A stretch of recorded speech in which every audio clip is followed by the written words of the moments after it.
এ বিশ্বের রাষ্ট্রপ্রধানরা সব দিয়ে ভাগ্যে যাইতে আছে। গরিবেরা, তোমরা কি কোনো খোঁজ খবর লইছো?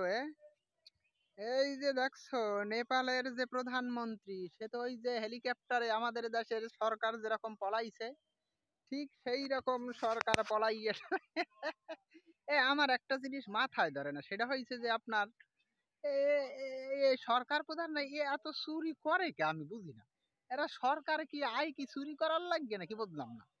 হ্যাঁ, আমাদের দেশের এই আশেপাশের রাষ্ট্রগুলো তো সবই তো চোর, বুঝছেন?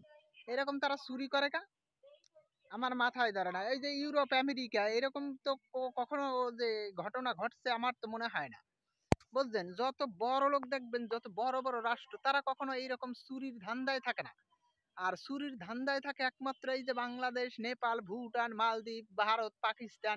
এগুলো হয়েছে ওই তো খয়রাত্য রাষ্ট্র, নজরও খয়রাত্য, চুরি করে। আর ওই বুঝলেন না, নিজের পেটটার কথা চিন্তা করে, কখনো দেশের কথা চিন্তা করে না, কখনো রাষ্ট্রের কথা ভাবে না। নিজের পেটটা যদি একটু ভরে তাহলেই খুশি হয় যে না, আমার পেট তো ভরছে, আর মানুষ যাইয়ে যদি না খাইয়ে থাকে হাতেও তাদের কোনো সমস্যা নাই। এই হয়েছে এই ভণ্ড প্রতারকদের চরিত্র, বুঝলেন? এজন্য এই যে শুরু হয়েছে পলানো, আরো তো মনে হয় দেখতে হবে আমাদের। বাংলাদেশ, শ্রীলঙ্কা, নেপাল, তিনটা তো হইলো। এখন বাদ আছে কারা? বাদ আছে ভারত আর পাকিস্তান। দেখা যাক কি হয়। গরিবেরা, তোমরা দেখতে থাকো।